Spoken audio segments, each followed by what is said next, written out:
and a shared understanding of what true strength could embody. The summer of 1943, Camp Crossville, Tennessee.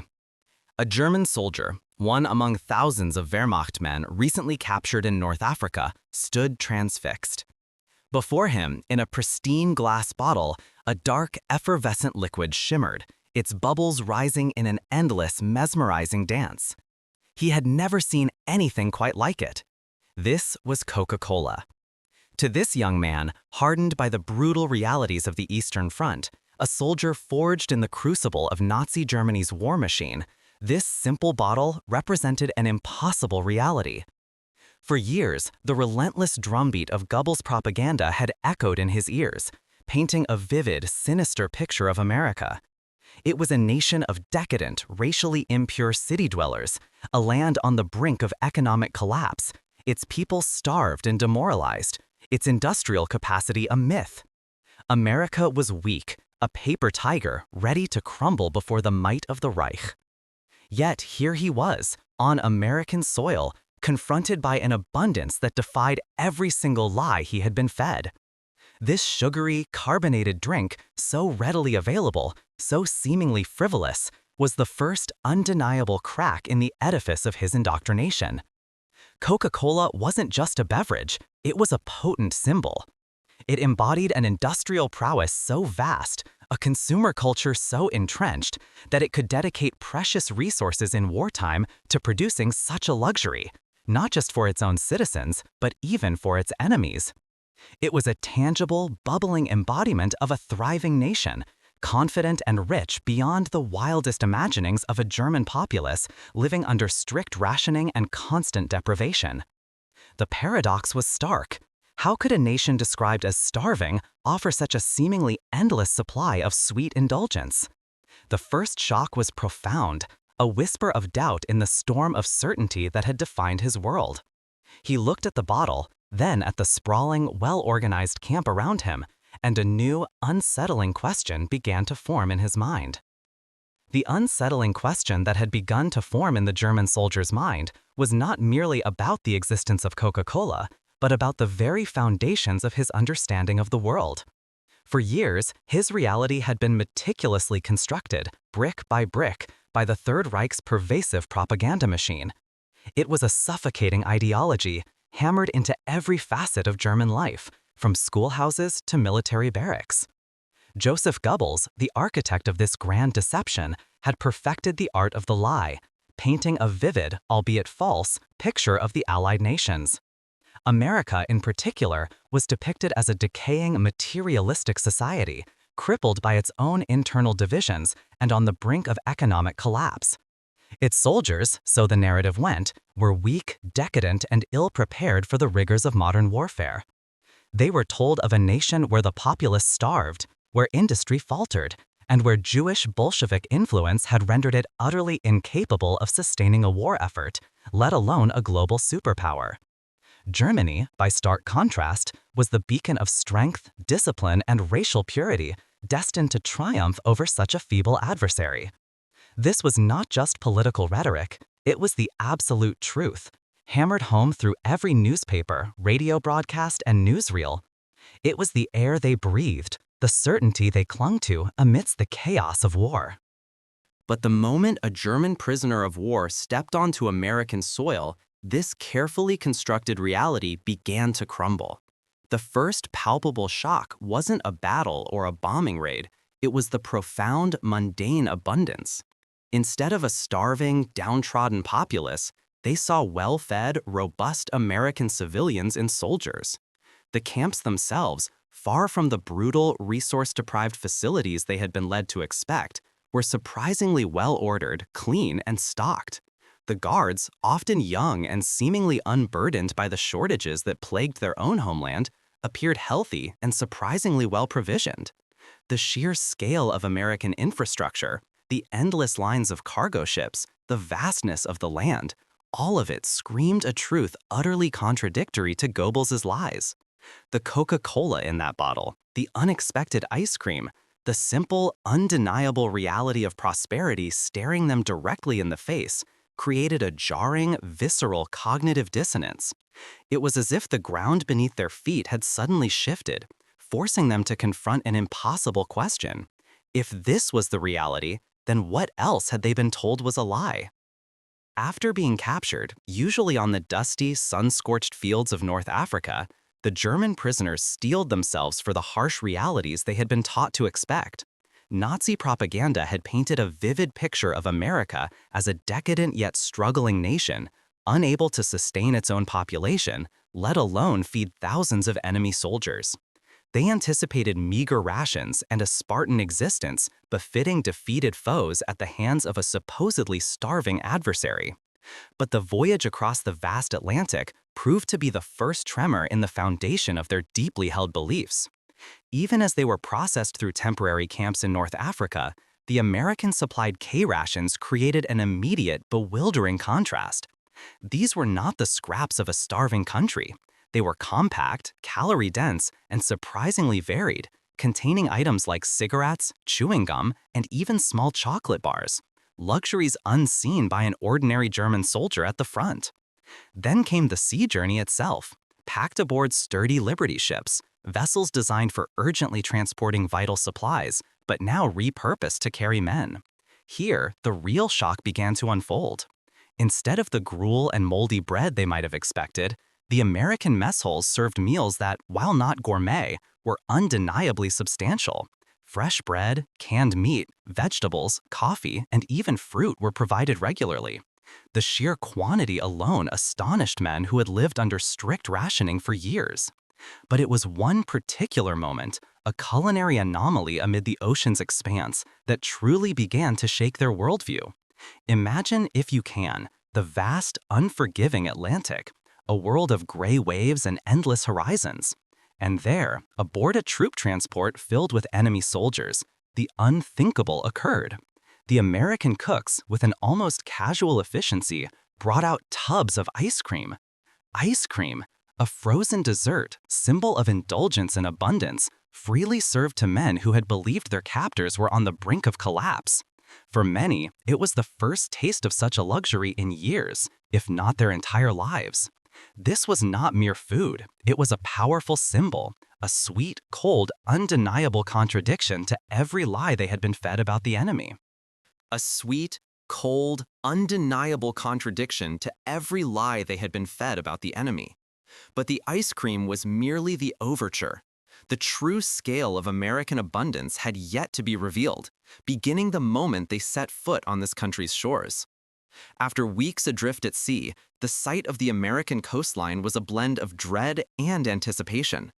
They had been told of a nation paralyzed by strikes, shortages, and internal strife. Instead, they were greeted by a spectacle of industrial might unlike anything they had ever witnessed. The ports bustled, alive with the clang of metal and the roar of machinery. The docks overflowed with crates, goods, and raw materials. Ships, not just troop transports, but merchant vessels, continuously loaded and unloaded. It was a stark, almost dizzying contrast to the bombed-out, resource-starved ports of their homeland. Even the luxury of the passenger liners, repurposed for troop transport, hinted at an underlying economic strength that challenged their deepest indoctrination. From these teeming harbors, the prisoners were swiftly herded onto trains, embarking on a journey that would traverse the vast American continent. For days, they witnessed an endless panorama unfold, not of a nation in distress, but of a colossal agricultural and industrial machine operating at full throttle. Miles of fertile farmland stretched to the horizon, brimming with crops, a vivid counterpoint to memories of ever-dwindling harvests back home. Factories, chimneys belching smoke, dotted the landscape. Towns and cities, untouched by bombs, pulsed with activity. Roads teemed with vehicles. This was a country not merely at war, but thriving in war, its domestic engines seemingly inexhaustible. The sheer scale was overwhelming, a visual assault on the carefully constructed illusion of American weakness. How could a nation so vast, productive, and wealthy stand on the brink of collapse? At last, they arrived at their designated prisoner of war camps, scattered across states like Tennessee, Oklahoma, and Texas. Once again, their preconceived notions were shattered. They had expected filth, harsh treatment, perhaps even starvation. Instead, they found conditions that not only met but often exceeded the minimum requirements of the Geneva Convention. The barracks were clean, spacious, and frequently equipped with heating. Nutritious, regular meals were a world apart from the meager rations of the German home front, and often better than what many Allied soldiers received in the field. Medical care was readily available. Recreational facilities, libraries, even opportunities for study or work were commonplace. The guards, though strict, were generally professional and at times surprisingly humane. This was not mere physical comfort, it was a profound psychological shock. They were treated with a dignity that their own regime would deny to its enemies or even to its own people in times of scarcity. The enemy, as portrayed by Nazi propaganda, was supposed to be a cruel, decadent, and failing empire. The reality they confronted was one of overwhelming efficiency, boundless prosperity, and an unexpected, almost incomprehensible humanity. Once disembarked and processed, the German prisoners of war found themselves behind barbed wire, yes, but not in the grim, brutal confines their Nazi handlers had promised. Instead, many were housed in well-maintained camps, often purpose-built, that defied every expectation. These were not the death camps or forced labor factories of the Third Reich. These were places where the Geneva Convention, a document largely ignored by Germany itself, was rigorously upheld. And within these camps, a truly astonishing feature awaited them: the post-exchange, or PX store. Imagine, if you will, the sheer cognitive dissonance. These men, who had been fed a diet of propaganda depicting America as a decadent, failing nation on the brink of collapse, now stood before shelves stocked with goods. Here, they could purchase items that were either unattainable or mere luxuries for their own families back home. But how could a prisoner buy anything? This was another layer of the American paradox. The vast American war machine needed labor, and the POWs, rather than languishing idly, were put to work. They labored on farms, picking crops that fed the very nation they were fighting. They helped construct roads, worked in canneries, or performed maintenance within the camps themselves. For this labor, they received wages, typically 10 cents an hour. This modest sum, often amounting to around 80 cents a day, wasn't enough to make them rich, but it was certainly enough to grant them a taste of consumer choice. And what did they choose? Among the chewing gum, candy bars, and tobacco, one item stood out, shimmering with an almost mythical quality: Coca-Cola. This was no ersatz substitute, no watered-down concoction.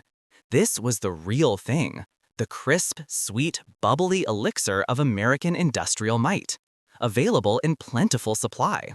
To a German soldier who, for years, had known only scarcity, rationing, and the grim necessity of war, a bottle of Coca-Cola was more than just a drink.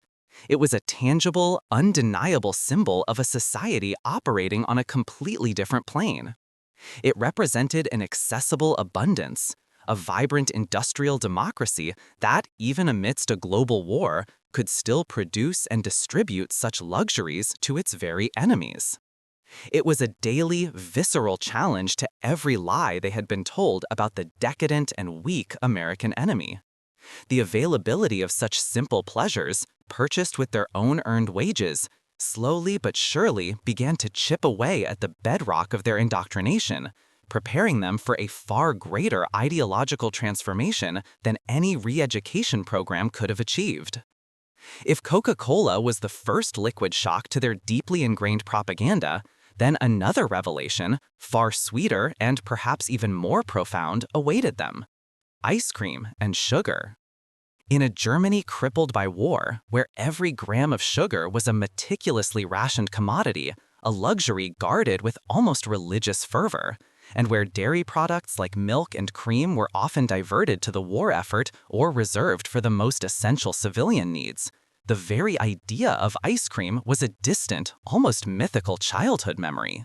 But in America, this delightful confection was an everyday staple, a casual indulgence. The German prisoners, accustomed to a world of austerity and deprivation, found themselves confronted with vast quantities of ice cream, not just in basic flavors, but in a bewildering array of choices: vanilla, chocolate, strawberry, butter pecan. It was served not as a rare treat, but as a regular feature of their diet, available at the PX or even in the mess halls. The sheer volume, the consistent supply, and the seemingly boundless variety were utterly astounding. What truly sent shockwaves through their carefully constructed worldview, however, was the casualness with which it was consumed, and at times even discarded. A scoop too large, a half-eaten bowl left behind, a small amount wasted, these were not acts of malice, but simply the byproduct of a society where such abundance was the norm. To men who had known genuine hunger and severe rationing, witnessing this perceived waste of precious sugar and dairy was a profound cognitive dissonance. It wasn't just about food. It was about the staggering resourcefulness and prosperity of a nation that could afford to be so profligate with items that were life-sustaining luxuries in their homeland. With every creamy, sugary spoonful, the Nazi narrative of a struggling, weak, and resource-poor America didn't just crack. It began to melt away, leaving behind a stark, delicious, and undeniable truth of boundless plenty. For a German soldier on the Eastern Front, a piece of chocolate was a dream, a distant memory of peacetime luxury, often traded for vital supplies, or cherished as a rare morale booster. In the harsh realities of wartime Germany, such indulgences were almost non-existent, deemed frivolous amidst austerity and total war. Yet here, in the heart of the enemy's land, within the very compounds where they were held captive, chocolate was not a myth, but a regular, almost mundane item available to these prisoners of war. Beyond the surprisingly well-stocked PX, another remarkable provision underscored America's perplexing generosity: the Red Cross parcels. These weren't mere gestures. They were carefully curated packages packed with personal hygiene items, cigarettes, playing cards, and, most crucially, supplemental food, often including more chocolate, coffee, and even canned meats and cheese. For men who had known only the dwindling, monotonous rations of the Wehrmacht, these parcels were a revelation. They weren't distributed sporadically. They arrived with a consistent regularity that defied every propagandized notion of a brutal, starving enemy. Each unwrapped parcel was a tangible contradiction to years of fervent indoctrination. It spoke not of an enemy on the brink of collapse, but of a nation so materially rich, so organized, that it could afford to extend such provisions, even luxuries, to its captives, exceeding the basic requirements of the Geneva Convention. The chocolate wasn't just a treat, it was a Trojan horse of truth, subtly eroding the foundations of Nazi ideology, one sweet, rich bite at a time. The Red Cross parcel, a symbol of international humanitarianism, became a silent but powerful testament to a different kind of power, one rooted in abundance and a surprising degree of human kindness. These small, seemingly insignificant items became crucial tools in the quiet, psychological re-education of an entire generation of German soldiers. As the sweltering summer days gave way to the biting chill of autumn and winter, a new, deeper cognitive dissonance awaited the German prisoners. They had been taught that Americans were a decadent, weak people, but never a generous one, especially not toward captured enemies during their most sacred holidays. Thanksgiving, a concept foreign to many, arrived with tables laden with foods that most of these soldiers had not seen in years, or perhaps never all at once. Mountains of golden roasted turkey, stuffing rich with fragrant herbs, sweet cranberry sauce, and pies stacked high. This was not merely standard military fare. It was often the result of overflowing generosity from local American civilian communities who donated food and effort to ensure that even their enemies enjoyed a bountiful meal. For men who had lived under strict rationing, where even basic necessities were a struggle, this spectacle of abundance was an electric shock. It was not just about being fed. It was about a shared humanity, an unexpected goodwill extended by the very enemy they had been taught to despise. And then, Christmas brought an even deeper, more personal impact. The camps were decorated in modest but sincere fashion, carols were sung, and once again, tables groaned under festive meals. But what truly struck home were the small gift packages distributed, often filled with simple treats, chocolates, and even handwritten cards from American citizens. For men who had braced for nothing but the harsh realities of wartime captivity, these acts of kindness were a bewildering yet profoundly affecting revelation. Each shared meal, each unexpected gift, became a thread weaving a new tapestry of understanding, slowly but surely unraveling the carefully constructed fabric of Nazi propaganda. These celebrations, marked by abundance and an astonishing humanitarianism, stood as silent yet powerful testaments to a different kind of strength, one rooted in plenty and a surprising depth of human decency. Beyond the relative comfort of the prison camps, a new, even more profound level of ideological shattering awaited many German prisoners of war. Assigned to various labor details, farming, construction, forestry, they were given an unprecedented, unfiltered view of America's beating heart, its industrial and agricultural engine. Nazi propaganda had painted a vivid picture of a crumbling American economy, a nation stretched thin, barely able to feed its own, let alone supply an endless war. Yet what these men saw with their own eyes systematically dismantled every single one of those carefully constructed lies. They were bussed through vast, endless fields of corn, wheat, and cotton, stretching to the horizon in a way that defied comprehension for men accustomed to the smaller, more intensively farmed plots of Europe. Here, colossal, humming machines, tractors pulling multiple plows, self-propelled combines devouring acres of grain in mere minutes, operated with a scale and efficiency that seemed almost futuristic. It wasn't just the sheer abundance of the land, but the technology being deployed to harvest it that was so startling. This was not a nation on the brink of starvation. This was a food factory of unparalleled magnitude. And then there were the factories. The POWs might be working alongside them or simply driving past, but the sight was unmistakable. Massive industrial complexes, not shattered by Allied bombs, but roaring with activity, belching smoke, and churning out goods at an astonishing pace. They saw assembly lines producing not just military hardware, but civilian products, trucks, and the very machinery that harvested those fields. This wasn't a desperate wartime economy limping along. It was a juggernaut of production, seemingly limitless in its capacity. The contrast with their homeland, where every ration was meticulously counted and every resource conserved, could not have been starker. They weren't just eating abundance, they were now witnessing the colossal machine that generated it, a machine whose power fundamentally contradicted everything they had been taught about their enemy. For many of these German prisoners, the sheer scale of American industrial and agricultural output was a revelation, shattering the myths of Nazi propaganda. Yet an even more profound and poignant realization awaited them, one that struck at the very heart of a nation's future, its children. As these POWs were assigned to labor details, often near towns or schools, they began to observe American life up close, unfiltered by the dictates of their captors. What they saw was an astonishing spectacle, almost unbelievable to men who had left behind a country ravaged by war and scarcity. They watched American children, not gaunt and hungry, but healthy, robust, and full of an unburdened vitality. But it was not just their physical appearance, it was their access to nourishment that became a stark, unforgettable image. Through nascent school lunch programs, these children received ample food, including fresh milk and, astoundingly, ice cream. This wasn't a luxury for a select few. It was a widespread, almost casual provision. The contrast with the deprivation faced by children in Germany could not have been more crushing. While German children scrounged for meager rations, often subsisting on ersatz products, facing constant hunger and the omnipresent threat of bombs, American children enjoyed a bounty that seemed almost wasteful. The sight of a child effortlessly consuming a scoop of ice cream, a rare and precious commodity in their homeland, was a visceral blow to the carefully constructed narrative of a struggling America. It spoke volumes, not just about an economic system, but about a society that could afford to nourish its youngest citizens so generously, a society that invested so effortlessly in their future.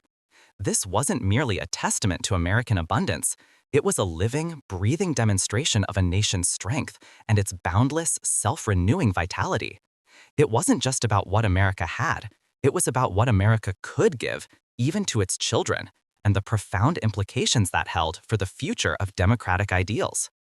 Beyond the personal, tactile experiences of ice cream and Coca-Cola, the German POWs found themselves immersed in a broader, more profound display of American prosperity.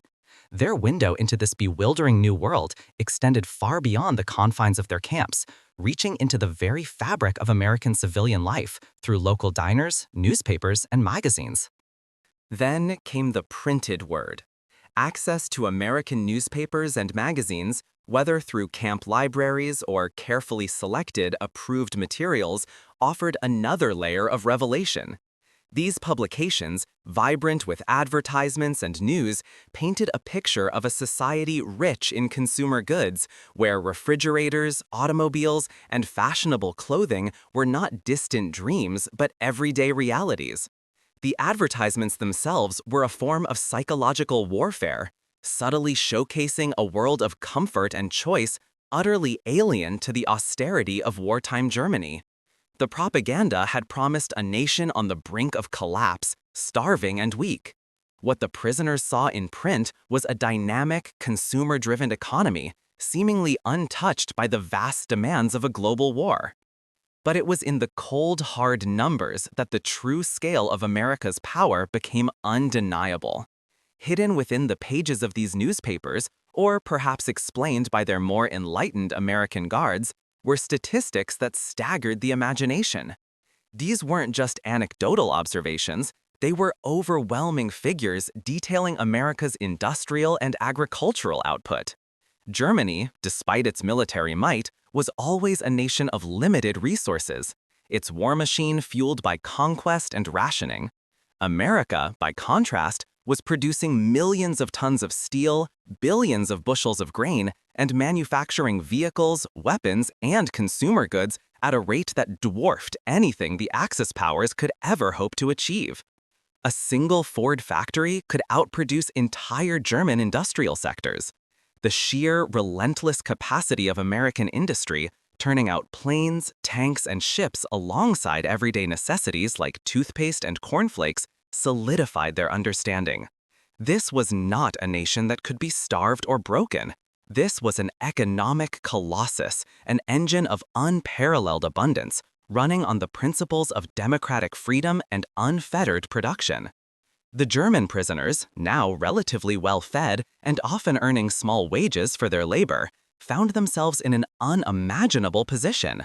They could, incredibly, purchase goods from the camp's post exchange or PX stores. These weren't just necessities, they were often luxuries unheard of in wartime Germany. Coffee, chocolate, canned meats, even soap and cigarettes. The very idea of such plenty, especially for enemy combatants, was revolutionary. But the true subversion, the most potent blow against the carefully constructed edifice of Nazi propaganda, came with a simple yet profoundly powerful act: the ability to send parcels home.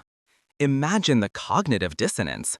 While their families in Germany endured the tightening grip of rationing, the relentless Allied bombing campaigns, and the ever-present specter of starvation, these so-called inferior American captors allowed their prisoners to send packages filled with food. Letters from home painted a grim picture: children hungry, mothers struggling to stretch meager rations, the constant gnawing fear of scarcity. The propaganda minister, Joseph Goebbels, had tirelessly spun tales of a collapsing, impoverished America, a nation incapable of sustaining its own population, let alone a global war effort. Yet here were the German soldiers, able to walk into a PX, choose items from shelves overflowing with tinned ham, real coffee, sugar, and chocolate, pack them into sturdy boxes, and mail them across an ocean ravaged by U-boats, directly to their desperate loved ones. These weren't just parcels of food. They were tangible, undeniable proof of a reality utterly antithetical to everything they had been taught. Each package, each precious gram of sugar or coffee, arriving in a war-torn German village, was a silent yet thunderous refutation of Nazi lies. A mother receiving a box of American canned goods knew, without a shadow of a doubt, that her son was not only alive and well, but thriving. More importantly, she knew that the enemy was not the starving, weak entity depicted by Goebbels, but rather a nation of incredible, almost bewildering abundance. This act created a direct, unassailable pipeline of truth, bypassing the censors and the propagandists. It seeded doubt not just in the minds of the POWs, but within their very families and communities, fostering a quiet yet profound ideological unraveling. The war was being lost not just on the battlefield, but in the hearts and minds of the German people, one chocolate bar and one can of Spam at a time. This was the ultimate subversion, a weapon more potent than any bomb, the undeniable, delicious reality of American plenty delivered right to the enemy's doorstep. As the thunder of cannon fire fell silent and the smoke cleared over a ravaged Europe, a new kind of soldier returned to a shattered Germany. They were not the gaunt, starving prisoners that Nazi propaganda had painted as proof of the enemy's deprivation. Instead, many were healthier and better fed than their countrymen enduring severe shortages.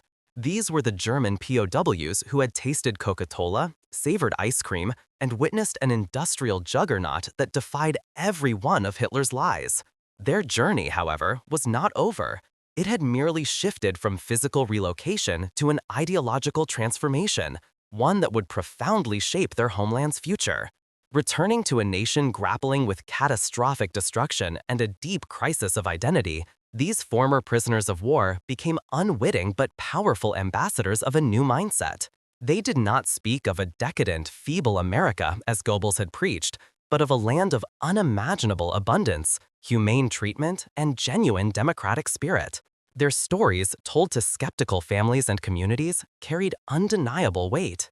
When the ambitious Marshall Plan was proposed, promising aid to rebuild a devastated Europe, including Germany, these ex-POWs became crucial bridges of trust.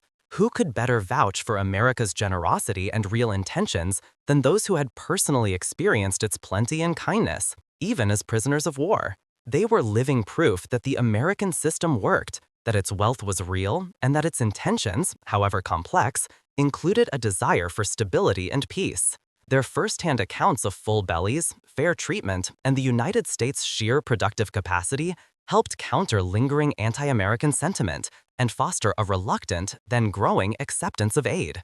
Many returned not just with healthier bodies, but with minds open to democratic ideals. They had seen what an alternative looked like, and they liked what they saw. They had witnessed a democracy capable of generating immense military power while displaying astonishing generosity, even toward captured enemies. This experience nurtured a profound shift in their worldview, transforming them from cogs in a totalitarian machine into early advocates for reconciliation and a new democratic Germany. When these former German prisoners of war finally returned to their homeland, they were not merely survivors of a conflict. They were unwitting emissaries of a different future. They stepped back into a landscape of utter devastation, where cities lay in rubble, industries were crippled, and the population faced acute scarcity, a stark, brutal contrast to the cornucopia they had left behind in America. But, unlike many of their countrymen, these men carried within them a unique, invaluable blueprint. They had seen the enemy's heartland, not through the distorting lens of Nazi propaganda, but through the vibrant, undeniable reality of American industrial might and consumer abundance. These veterans returned, not broken, but imbued with a profound understanding of what was possible. They had witnessed firsthand the efficiency of American factories, the revolutionary concept of mass production that churned out goods at an astonishing rate, transforming luxuries into everyday commodities. They understood the power of a consumer-driven economy where choice and availability were not weaknesses but fundamental strengths. More subtly, they had absorbed the democratic values underpinning this prosperity, a system where individual initiative could flourish and where even a former enemy was treated with a degree of human dignity that fostered respect, not resentment. This first-hand knowledge became a vital, often understated, seed for Germany's Wirtschaftswunder, the economic miracle that would astonish the world. As Germany embarked on the monumental task of rebuilding, these former POWs, now integrated back into society, carried their experiences into factories, businesses, and nascent political structures. They advocated for modern production methods, inspired by the assembly lines they'd seen, and championed the idea of a market-oriented economy, capable of meeting the population's needs, not just military demands. They understood that the abundance of American life, symbolized by the endless supply of ice cream and the ubiquity of Coca-Cola, was not just a luxury, but the result of an efficient, free market system that empowered the individual. Their stories, often shared quietly in homes and workplaces, served as a powerful counter-narrative to the defeated totalitarian ideology. They spoke of a world where economic progress was intertwined with human welfare, where ingenuity was rewarded, and where resources were used to uplift, not just conquer. This collective memory of American prosperity provided not just inspiration, but practical insights into logistical planning, supply chain management, and the very psychology of a thriving consumer society. They became proponents for the Marshall Plan not because they were told to, but because they had seen with their own eyes the transformative power of the very system America was now offering to help them rebuild. They understood that the future of Germany lay not in isolation or autarky, but in embracing the principles of open markets, innovation, and international cooperation, lessons forged in the unlikeliest of places amidst the very abundance intended for their captors. The returning prisoners of war carried more than just physical health and memories of hardship. They carried a seismic shift in understanding. Their experiences in America had not been forgotten, but internalized, slowly blossoming into a profound legacy that would shape a nation.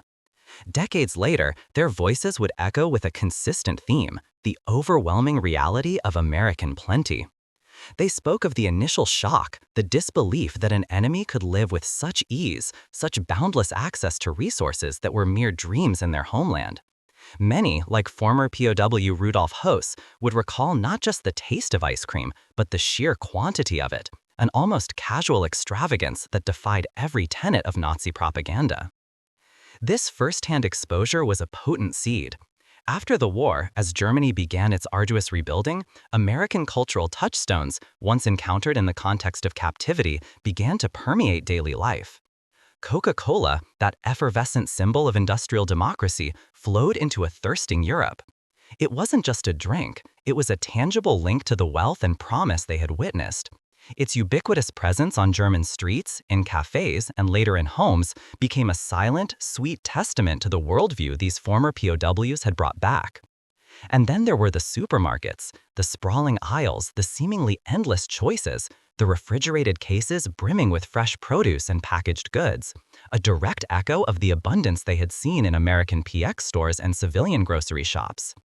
The German Wirtschaftswunder, or economic miracle, was fueled not only by Marshall Plan aid, but also by a changed mindset, an understanding of the potential for mass production and consumer access, a vision many former POWs had directly experienced. They had seen the enemy's strength firsthand, not in tanks and planes alone, but in the sheer logistical capacity to feed, clothe, and entertain its own population, even its prisoners. The returning prisoners of war carried more than just physical health and memories of hardship. They carried a seismic shift in understanding. Their experiences in America had not been forgotten, but internalized, slowly blossoming into a profound legacy that would shape a nation. Decades later, their voices would echo with a consistent theme: the overwhelming reality of American plenty. They spoke of the initial shock, the disbelief that an enemy could live with such ease, such boundless access to resources that were mere dreams in their homeland. Many, like former POW Rudolf Höss, would recall not just the taste of ice cream, but the sheer quantity of it, an almost casual extravagance that defied every tenet of Nazi propaganda. This first-hand exposure was a potent seed. After the war, as Germany began its arduous rebuilding, American cultural touchstones, once encountered in the context of captivity, began to permeate daily life. Coca-Cola, that effervescent symbol of industrial democracy, flowed into a thirsting Europe. It wasn't just a drink, it was a tangible link to the wealth and promise they had witnessed. Its ubiquitous presence on German streets, in cafes, and later in homes became a silent, sweet testament to the worldview these former POWs had brought back. And then there were the supermarkets, the sprawling aisles, the seemingly endless choices, the refrigerated cases brimming with fresh produce and packaged goods, a direct echo of the abundance they had seen in American PX stores and civilian grocery shops. The German Wirtschaftswunder, or economic miracle, was fueled not only by Marshall Plan aid, but also by a changed mindset, an understanding of the potential for mass production and consumer access, a vision many former POWs had directly experienced.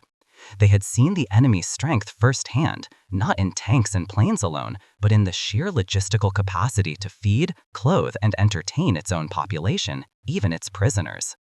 These phenomena, the widespread embrace of American brands, the transformation of retail, the testimonies of men who had seen the other side, were not mere cultural imports. They were enduring symbols of how the weapon of abundance had fundamentally altered a generation's worldview. It had demonstrated with undeniable clarity that a democratic, capitalist society could provide not just freedom, but prosperity on an unimaginable scale. The German POWs in America were not just re-educated, they were transformed by a reality that shattered their ideological foundations. They returned home, many advocating for a democratic future, contributing their unique insights to the reconstruction of a nation. The legacy of Coca-Cola in a cold bottle, of ice cream in a simple cone, and of the bountiful supermarket aisle is far more profound than simple consumerism. It is the story of how kindness, material prosperity, and the sheer overwhelming evidence of a better life became the most potent tools in rewriting the future of Germany, forging a path towards reconciliation, prosperity, and a shared understanding of what true strength could embody.